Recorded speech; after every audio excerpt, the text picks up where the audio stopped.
Good evening, everybody. This is Darius Assemi, your host at GBUR's Unfiltered podcast. Welcome to another great episode in this beautiful but a little toasty Tuesday evening in Fresno, California. We have a great panel for you.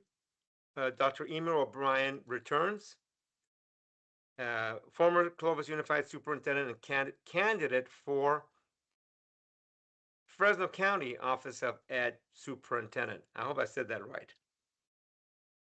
And Superintendent of Schools, yes. Superintendent of Schools. And returning as well, Susan Wittrup, Fresno Unified Trustee, Boulder Region, which means she's on the board of directors of Fresno Unified. Because most of us go, what is a trustee?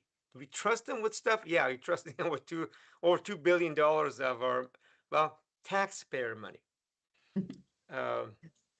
And somebody that has a long tenure in education here in Fresno County.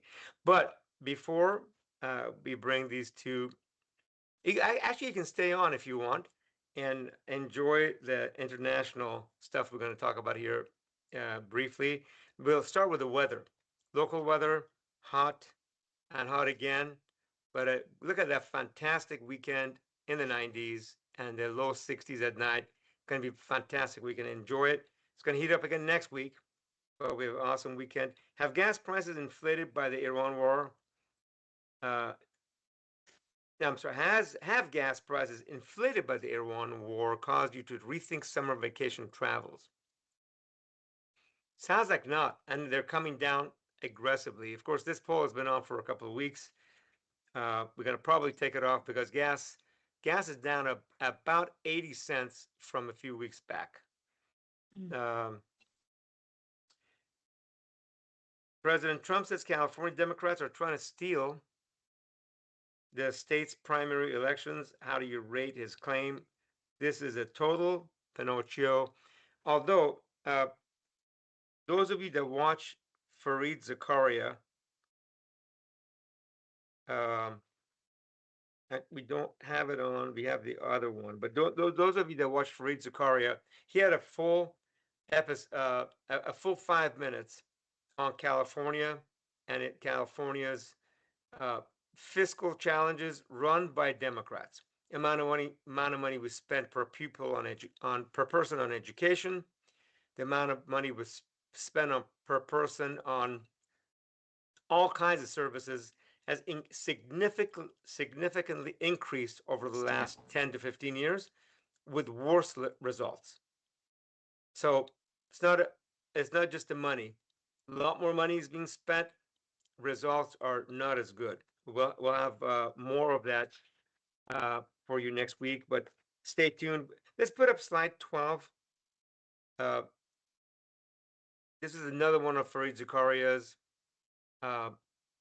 episodes on CNN Sunday mornings. This one was fascinating as well. He talks about how President Trump is going to be ultimately known for his green energy plan because the folks in East Asia, China, Japan, Korea, Southeast Asia realized they're getting so much of their oil from the Persian Gulf, and one Israeli attack and retaliation by Iran and control of the Straits of Hormuz is going to shut off their oil supply.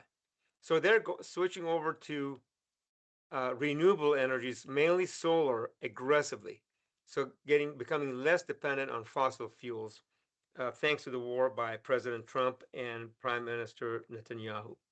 Okay, we'll go back to the next AI seminar. By the way, there was one a couple of weeks back on June 6th. There's one coming up July 11th. Fascinating, by Professor McLeod, Fresno City College. Is very, very fascinating. I have to admit that Dr. O'Brien alerted me to the programs available both at Clovis Unified and at City College. And as a result of that, voila, we had a first seminar which was really insightful. It's a little long. And I asked Professor McLeod, can that be shrunk down to 3 hours? But a lot of things in academia, if you can do it in 5, why do it in 3? President Trump's memo states clearly Iran will not have a nuclear weapon. We have no clue what the real negotiations are gonna tell us. Well, did Iran actually hide some of their highly enriched plutonium or uranium? We don't know. But it looks like President Trump really wants this deal, wants gas prices and inflation to come down right before November elections, which is the first week in November.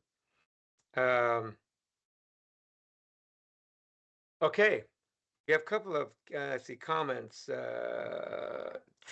are you having Trita Parsi on again? Trita Parsi is actually so popular. He's on Tucker Carlson. Tucker invited him with a great over an hour episode. We're gonna actually put that on. Let's put that on because let's put slide 15 on. Tucker Carlson, there it is, invites actually slide 14. There's a great interview between Tucker Carlson and Trita Parsi.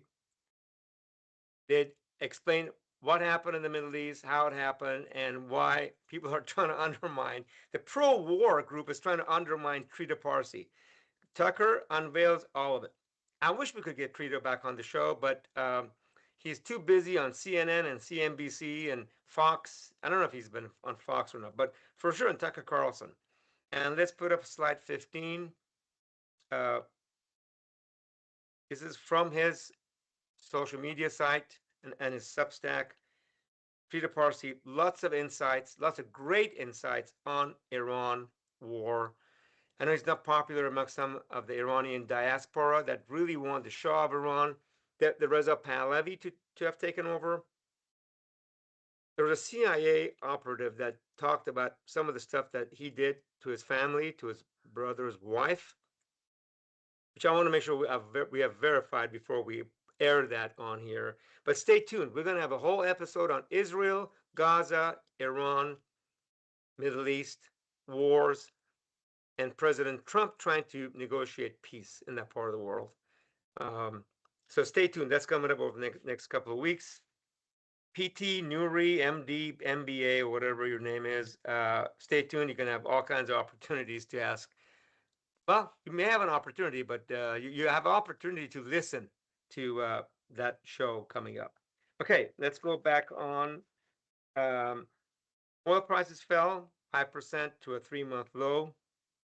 Gas prices are coming down. Let's put slide 10. However, fertilizer prices are rising, and that's impacting farmers. And one other quick note, ex-Bulldog Josh Hokett faces backlash for nasty Michelle Obama remarks, which happened, I think, over the weekend. We talked about Trita Parsi. Uruguay World Cup arrival search draws criticism over border treatment. I guess the Uruguay soccer team was searched at length on the side of the road, and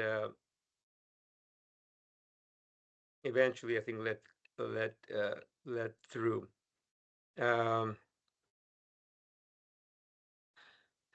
than half of U.S. World Cup team has dual citizenship.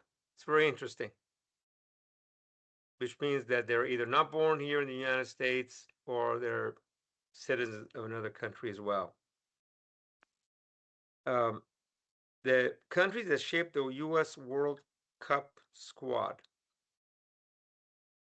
Here you go. 12 of the 26 players on the U.S. men's national team have immigrant or diaspora roots spanning 8 countries, from Central Africa, Germany, United Kingdom, Mexico, Nigeria, again, Central African countries.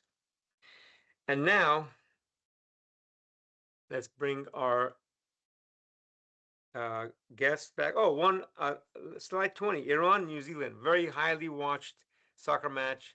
I have a lot of Iranian friends. I think I only watched 2 minutes of it. And a couple of staff. Hadi was watching it last night in one of our meetings on his iPhone.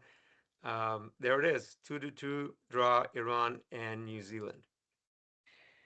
So you know what I think sometimes is if these Iranian athletes had the right training, didn't have all these sanctions, got the right equipment, right, whatever, not medication, treatments, physical therapy, etc.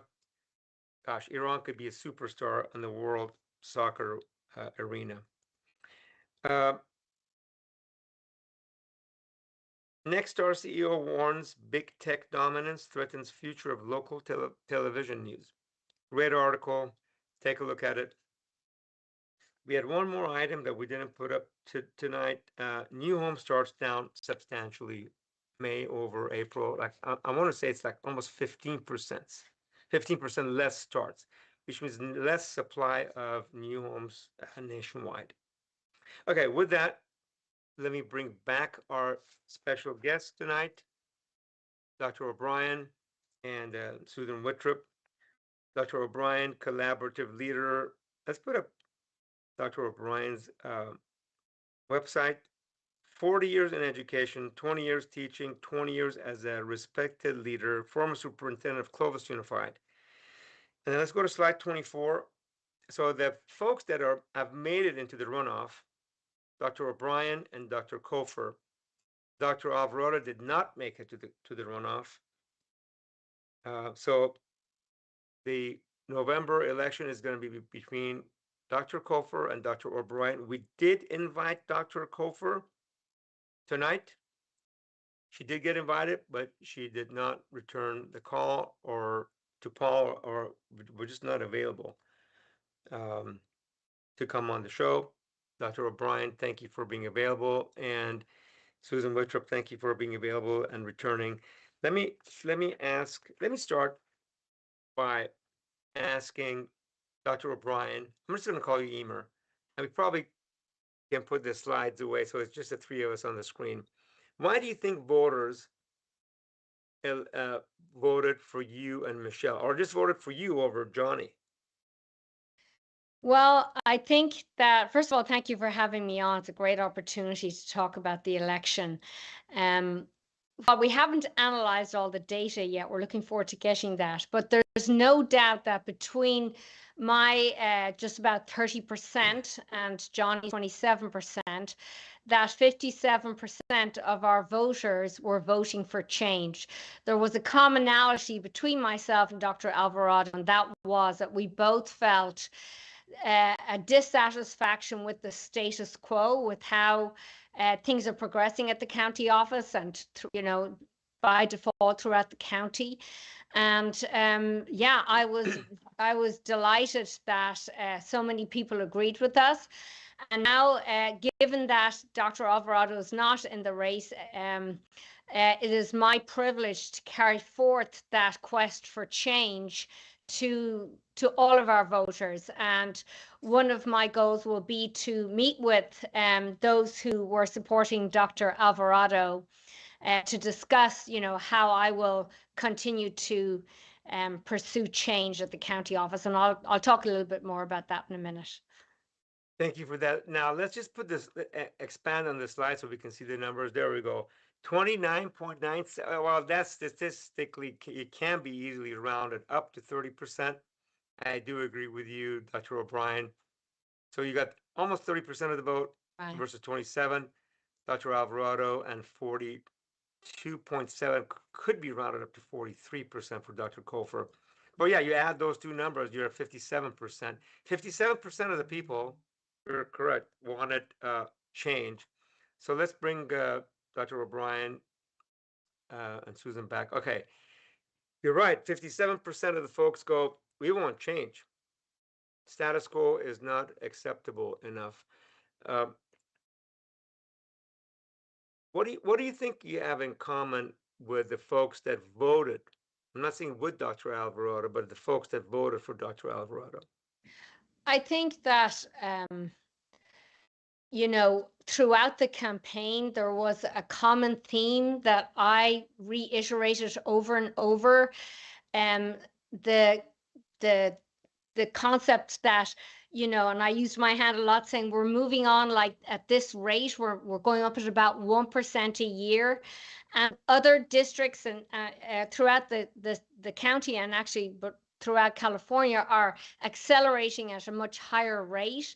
And we're not, there isn't the momentum in Fresno County that is alive and well in other counties in California. I think I had mentioned one time when I was on before that I had attended the summit up in Sacramento around the Golden State Literacy Plan, and there was so much excitement in California around literacy and the fact that throughout our country now and throughout California there is districts are having dramatic success and getting dramatic results using the science of reading approach.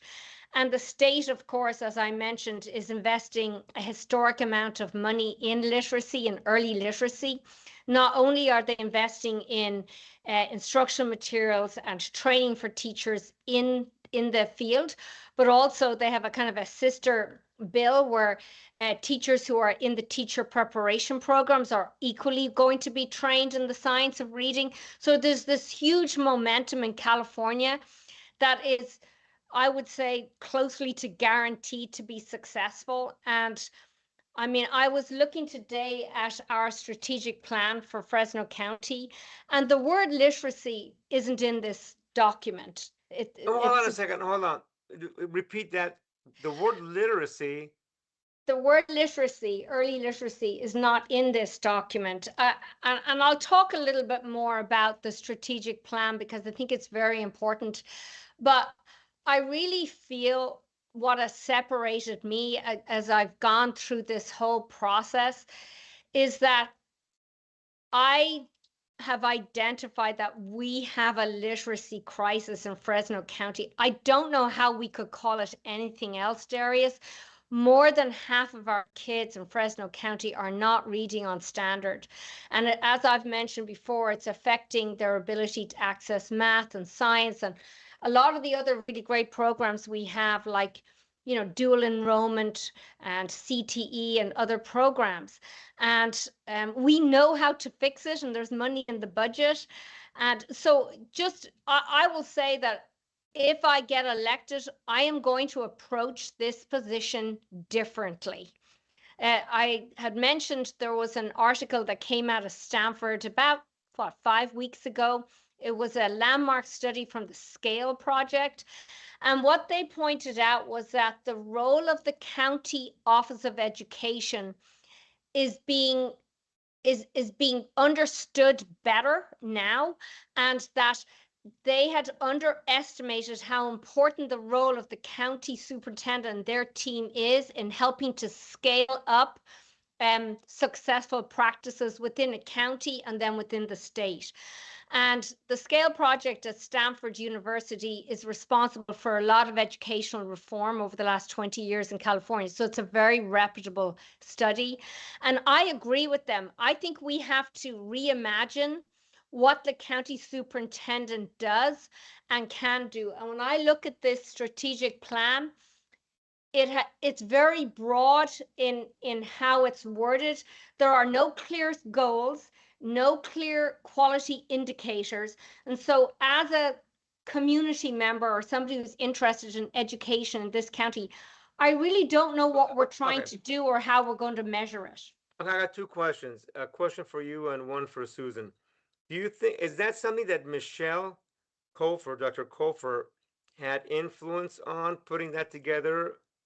Or does she just not even know that's being put together? And if she did, does she not know if that there's no mention of literacy? I would need you to think about that, Eimear, while you're checking to see if there any of her is her footprint on there anywhere. And Susan, you've been challenging this issue at Fresno. There you go. There's a picture of Michelle Kofer. Okay, so. Yeah. She didn't author that, but she's in that, and I wish she was here because I would ask her. This is something, as an issue, half of our kids can't read a grade at Fresno County, and yet you don't mention literacy one time in this, according to Dr. O'Brien. Susan, what is your challenge? You've challenged Superintendent Her, before that Superintendent not Hanson, Nelson, thank you, on literacy. It sounds like literacy is at common theme that we just can't get right at Fresno Unified? I'm sorry, at Fresno County potentially, and especially at Fresno Unified. What is your experience at Fresno Unified? What's happening with exactly what Dr. O'Brien just brought up? There's so much there. We have our goals and guardrails, and I'm very proud of those. And 2 of the 4 goals are focused on literacy. However, Fresno Unified has a terrible problem with executing anything at scale. And I can give you an example. We have a literacy program offered by Linda Mood Bell Clinic in San Luis Obispo. They're highly regarded, and they are very expensive. They charge parents thousands of dollars for this very specialized literacy instruction. We have brought them to Fresno through visits with them since last October. We've brought them to Fresno, and I went to visit Star Elementary School to see it in progress today. I was so excited. And guess what? I get there, there's only 7 kids. There are 20 openings. There are 7 children. And that is the biggest frustration that I have Okay, with why? Fresno Unified. Why? That's not. Is that a school's issue, or is that a parent's issue, or? And then we're gonna quickly because we're It's gonna. not it's not a parent issue. It is a school, not Star School. It is a special education department and the administrative staff. Misty Herr went with me to San Luis Obispo, and all of her executive team are aware of this. And the execution of it is just very poor, very weak. It was not a high priority amongst the staff to get this done and organized. So that, in a nutshell, is the challenge. When we have poor adult input, low quality adult inputs, and we have low quality execution, we still wind up with 0. By the way, Misty Herr is going to be on this program next Tuesday night. I'm going to ask her exactly that. What happened at Star Elementary, and why is this? What was it? Only 35% of the 20 openings were filled. Question from Kathy Wallace. What reading program does Clovis Unified use? Fresno Unified used Wonders. What's the difference? Well, I'm not sure if she's asking what curriculum they're using, but Clovis Unified, like some of the larger districts, has a large curriculum instruction department, and they run a variety of professional development sessions for new teachers going through induction, teachers who need professional development for a variety of reasons.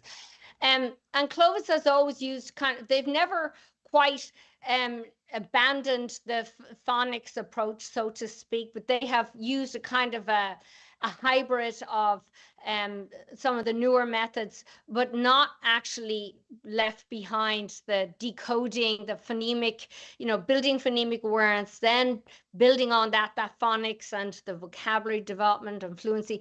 And Clovis Unified also, is looking at, they're keeping an eye on what's happening with the science of reading. I'm looking forward, if I become county superintendent, to continuing that conversation with them too. Okay, I'm going to ask you point blank, what is the difference between you and Michelle Kofer on at least on the science of reading or on literacy? Yeah. Well, and I want Susan to opine too, but I want you to go. Let me do one experiment here. Okay. This question was asked in the forum with Johnny and Michelle and Eimear. And Michelle tried to answer, but she couldn't. So I'm just going to ask Eimear to prove something here. What are the 5 components of early literacy? Right. Well, I spent 20 years doing this every day. So I know you did. Basically, you're starting out making sure that kids can hear sounds, right? You remember when we used to play, I Spy or What Rhymes With? We used to make it a lot of fun, and we would discover very quickly if kids couldn't hear the sounds, and that then prompted conversations about testing for hearing. But then you go on to helping kids see the relationship between what's called a grapheme, which is a letter, and a sound, and putting them together and making words. And I have to tell you, it's a lot of fun teaching kids how to do that. So exciting. Phonemic awareness. Right. So phonemic awareness, then phonics, and then you're moving on to vocabulary development.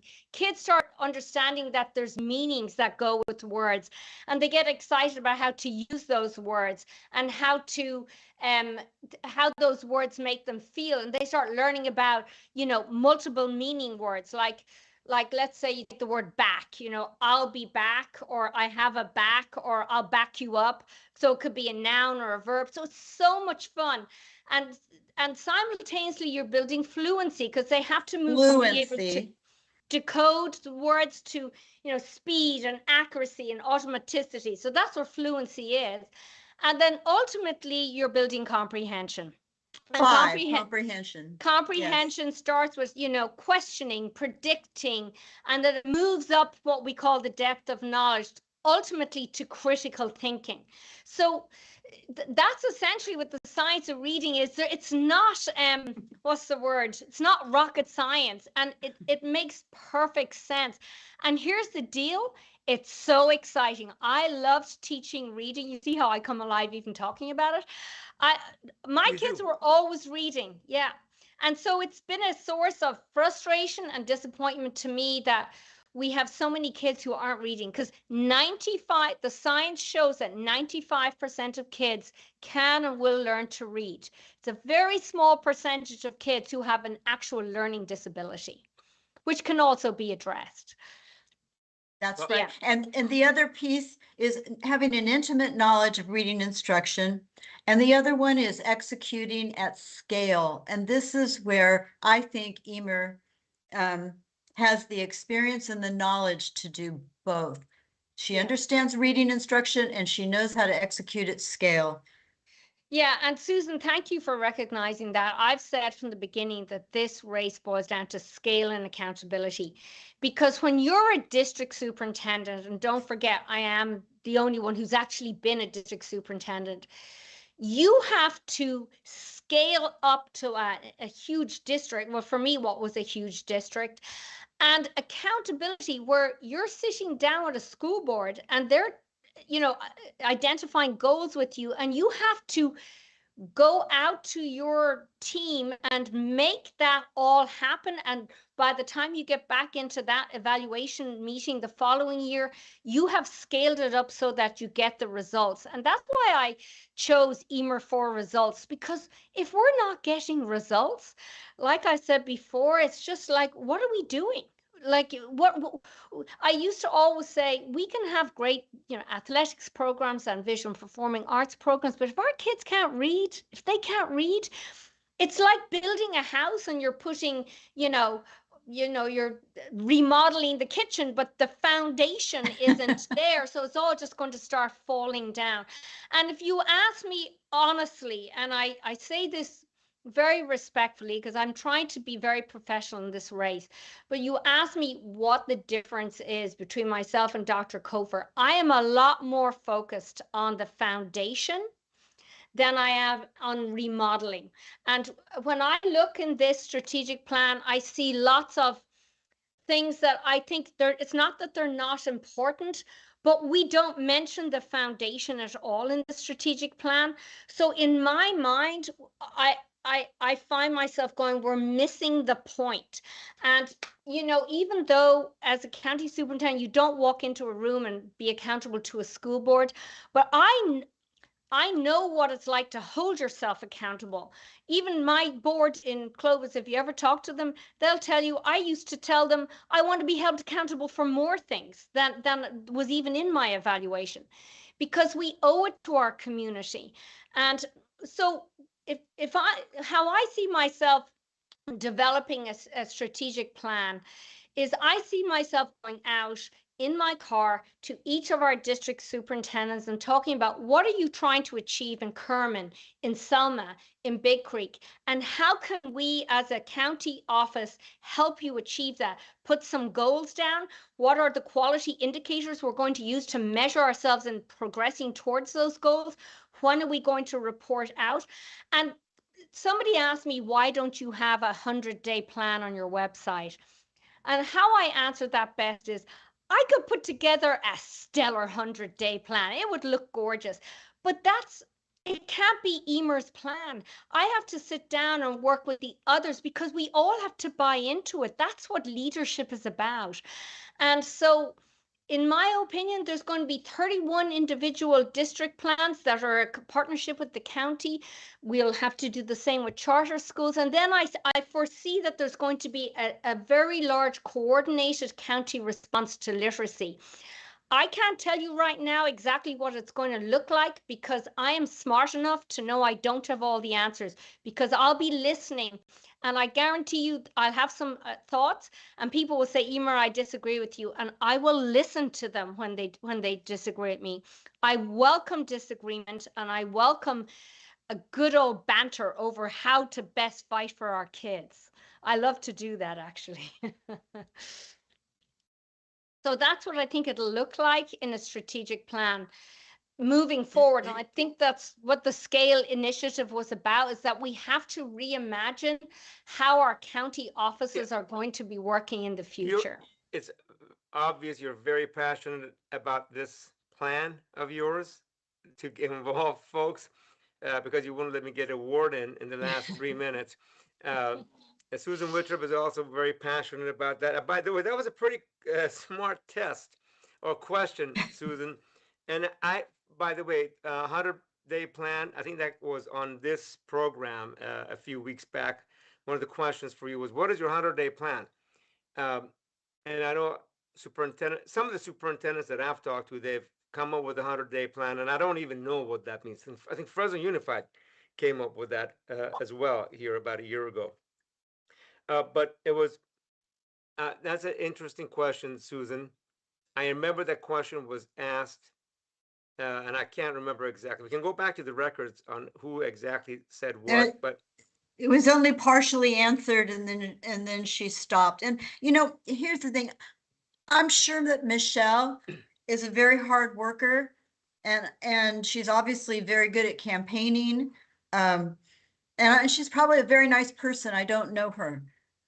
But what we need right now in Fresno County is this kind of drive, this kind of passion to get the job done so our kids can read at higher levels, and they need it now. They can't wait for somebody's 10-year plan.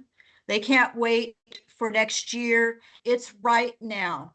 And I believe Eimear has the experience and the know-how, proven results that she can do it. And so while Michelle may be a viable candidate, may be a nice person and very hard worker, perhaps, she's actually not focused on what the need is right now in Fresno County. But Michelle said we're on the right trajectory. And then in the forum, I think this question came up that either I asked it or Eimear asked it, that, hey, the average growth in the last 4 years is about 1.5% or some number like that. Is that satisfactory? We can't even call that a trajectory. I mean, it's just very poor. It's very apathetic, and it does not represent our students well at all, because our students are capable of so much more than that. Okay, let me ask Eimear then. End of your first year in office, what is the number that you say, okay, I got elected, this is number one issue for me, literacy, because over half of our kids cannot read or write at grade in Fresno County, and I'm going to make a change. A year after election, so let's call it January of 2028, you're on this program. You've been the superintendent of Fresno County for about a year. What is a number that we should hold you accountable to? What is reasonable? Various numbers, actually. I think one of the most important numbers that we'll need to have is how many teachers have completed substantial job embedded training to learn how to teach using the science of reading. Because don't forget, as I always mention, the teacher is the most important piece of the entire equation. So we need to get our teachers trained. That'll be a number that I'll be looking at. We'll be monitoring how our kids, each district, don't forget, we always have local control. So districts they have control over which curriculum, but the curriculum will be grounded in the science of reading. And so we'll be monitoring how well students are progressing. Darius, I anticipate I'll be driving out to districts to discuss that with district superintendents regularly out in their districts. I see myself putting a lot of miles in my car because I think that when they're down in their own district, you can walk around, you can look in classrooms, you can talk to teachers, you get a sense of how you can further support our teachers and our district superintendents. But what I anticipate is that, and I saw this happen, by the way, in Central Unified, where I think I remember telling you we had 84 teachers went through an 18 months to 2 years training in letters.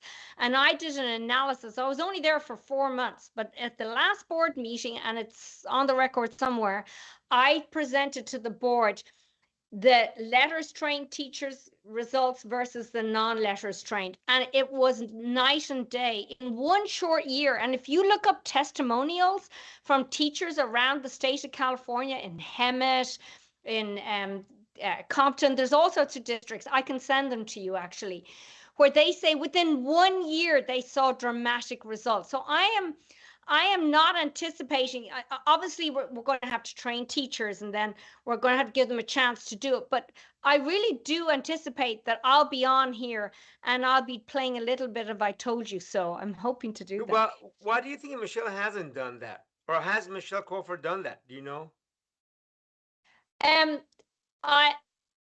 I honestly anticipated during the campaign that Dr. Cofer would actually start to, I don't know how best to phrase this, but to maybe adopt some of the thoughts that I had about literacy, but that never happened.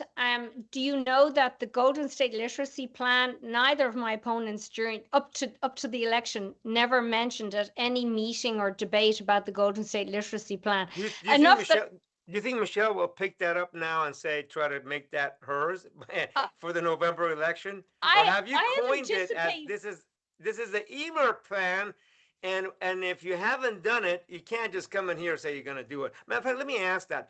If Michelle hasn't done that, adopted that, do you think the voters would say, as if she came out and said, hey, I'm going to adopt this Golden State and all these other literacy plans, so re-elect me, I promise I'm going to roll that up. What would you say to that?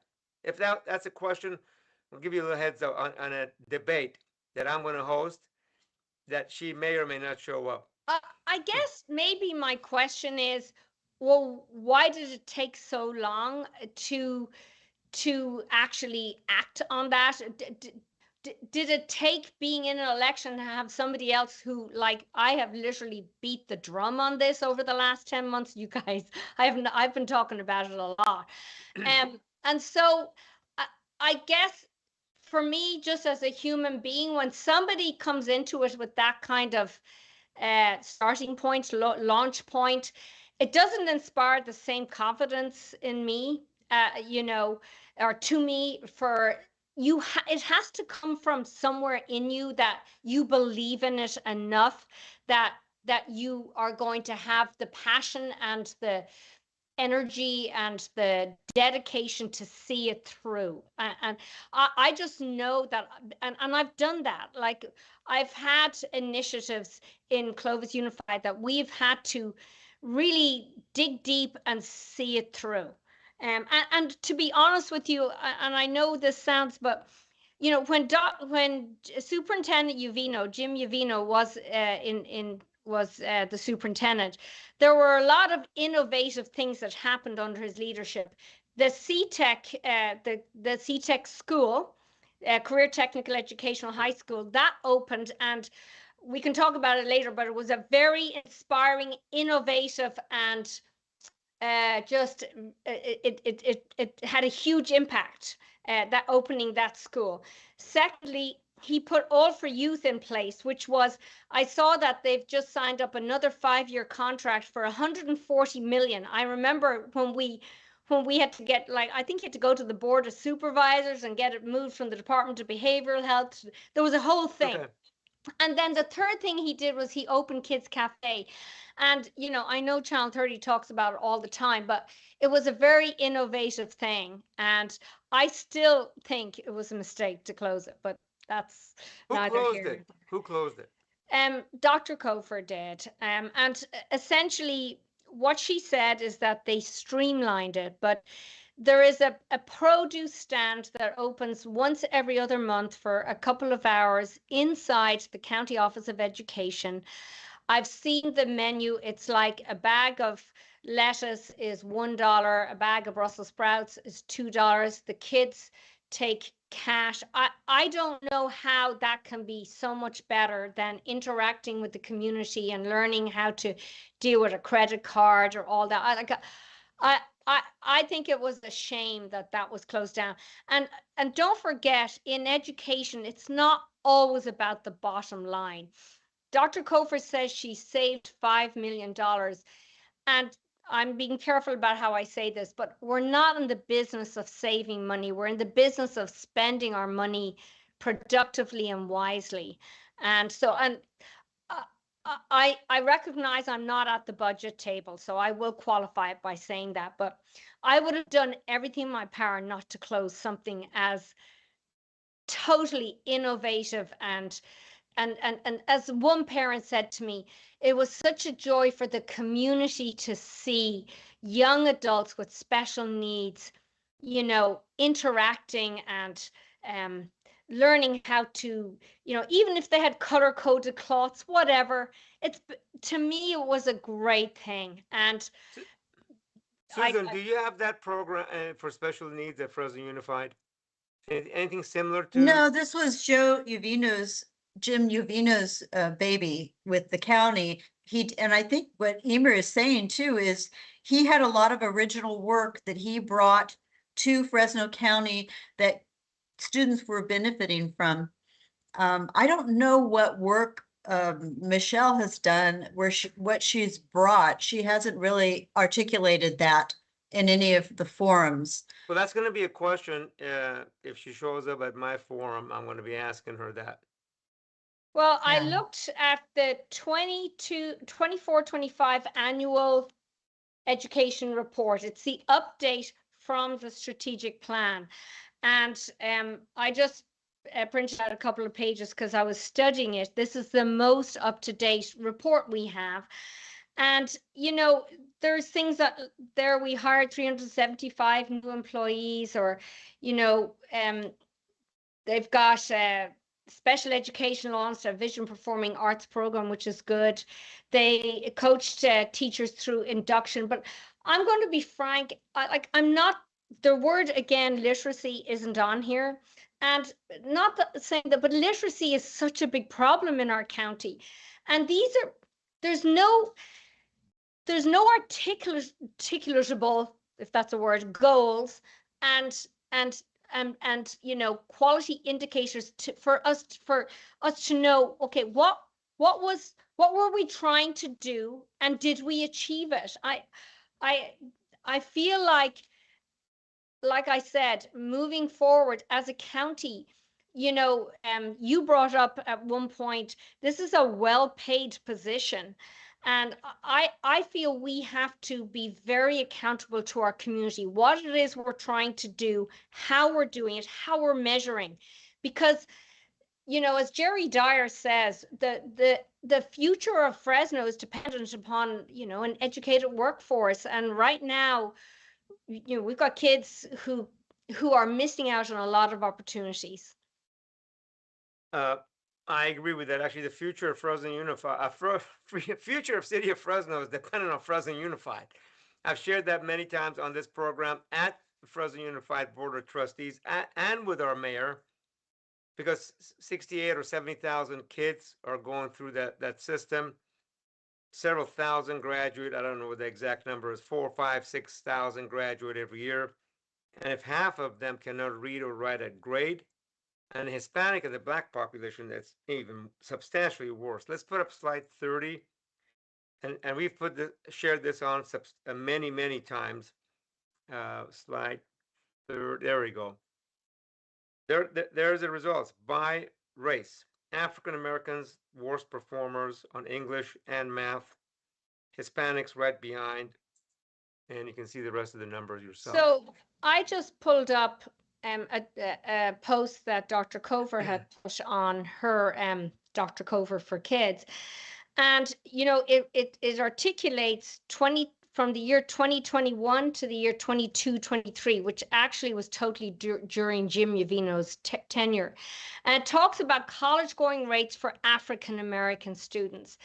And you probably can't see it, but the state went up by 7% and the county went up by 10.3%. And I remember the momentum we had around our African American students because I was very much a part of that. We had a student servant leadership council at the county. It was called UGMA. I had a lot of students who used to go to that and then come back and report back to my superintendent's council. We had an extremely successful student success conference annually that Clovis Unified was very involved in. We did a lot of, what's that called? In-kind contributions. We printed the program every year and the lanyards and all of that.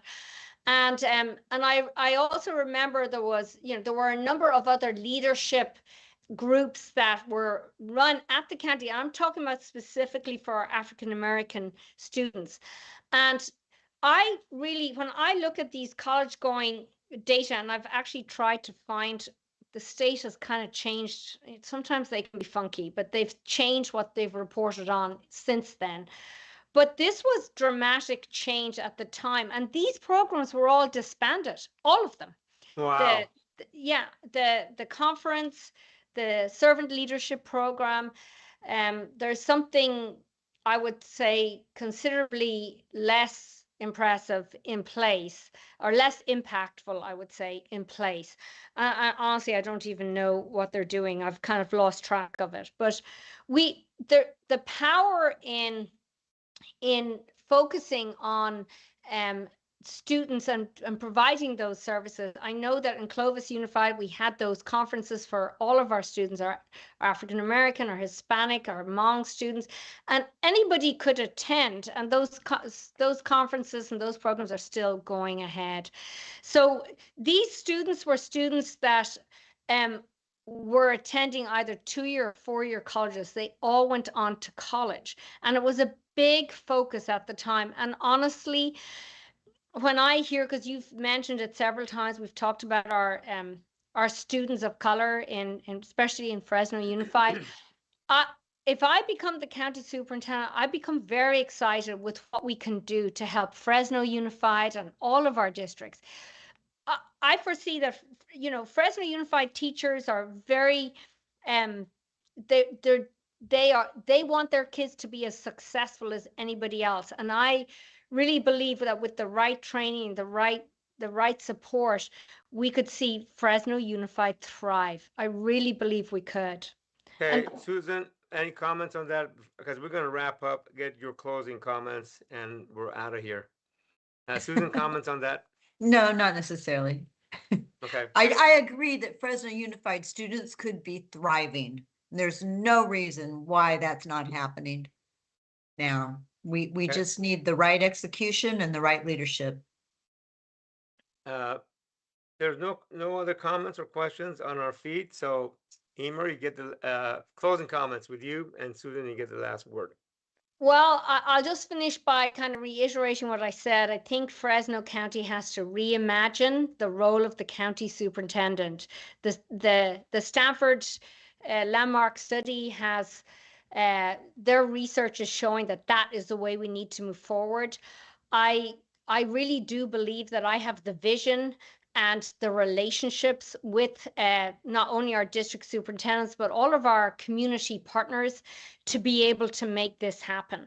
And I'm going to do everything in my power over the next 5 months to be out in every community, talking to our community members and getting them involved, because our parents want their kids to be successful, and our kids deserve to get a high quality education. And by the way, our teachers love to see their kids be successful. We really do have a fantastic educational team out there. We just need to, just like with doctors and nurses and anybody else, we need to refresh and provide them with the latest and greatest training. And if I become the county superintendent, I'm going to find a way to do that with all of our districts. Okay, Susan. Well, thank you. I have to say it's great to have a friend in literacy that I found in Eimear O'Brien. And none of us can do this alone. It takes a lot of passion and a lot of commitment and skills and knowledge. And I just really feel like Eimear in that position would make a big difference in moving the trajectory forward for our students. We have to change this. I know that we can do it. Our students deserve the very best, and they deserve it now, not next year, the year after, no 10-year plans. They need it now. Thank you for putting such a spotlight on this, Darius. Yes. Well, education, as we've talked many times, is the most powerful tool to change the world. Nelson Mandela. And we believe that as a company, we believe that as a media outlet, Granville Homes, and of course it's ingrained in every part of me about, because without education, you really have no future. Yeah, if you can't read and write, you can't learn AI. So it's the foundation. I think Emery put it well. It's the foundation. Without the right foundation, you can't do anything else. Literacy, which Susan, you've driven at Fresno Unified and on this program along with Eimear. I think I'm very educated on literacy and why that's so important. I'm going to leave the audience with this. This is several years ago. Susan told me, if you assholes don't pay attention to K through 12 education, you deserve to have your businesses broken into, things stolen. If kids can't read and write, how do you expect them to get a job? You have to be involved in K through 12 education. That's the foundation. If you don't pay attention as a business, we're not going to have a very fun county or a community to live in. So thank you for that illumination, Dr. O'Brien. Thank you for returning and for your insights, and really your energy and your passion definitely shows and comes through for this position, and really for our kids, and how you want to work closely with teachers, regardless of who they've endorsed, their union, but you want to work closely with teachers to make sure they're educated so they can actually do a great job teaching our kids how to read and write. Really grateful for that. Susan, thank you for returning and on your insights and support of Dr. O'Brien. It sounds like the two of you guys are on the same page. I know literacy is number one for both of you. Yep. It's really exciting to see both of you. Neither one of you need this job as a trustee or as a superintendent of Fresno County. But you're doing it because you're passionate about the future of this county, about our kids, about their parents, about their families, and about teachers, so they have better job satisfaction. Have a great week, everybody. We will hopefully have Dr. O'Brien, if she agrees to, come back. We just really need to convince Dr. Kofer to show up. She has no-showed us twice. And I'm going to challenge her. Any of her supporters watching this, we are going to have a forum. And if Michelle doesn't show up, I'm going to have a chair with her picture. And we're going to ask all kinds of questions. And I'm going to ask Eimear, how would you think Dr. Kofer would answer that? So that's a challenge for Dr. Kofer. Hopefully she'll come on. I hope so. There we go. Have a great week, everybody. Good night, and see you next Tuesday. Thank you. Thank you. Thank you very much.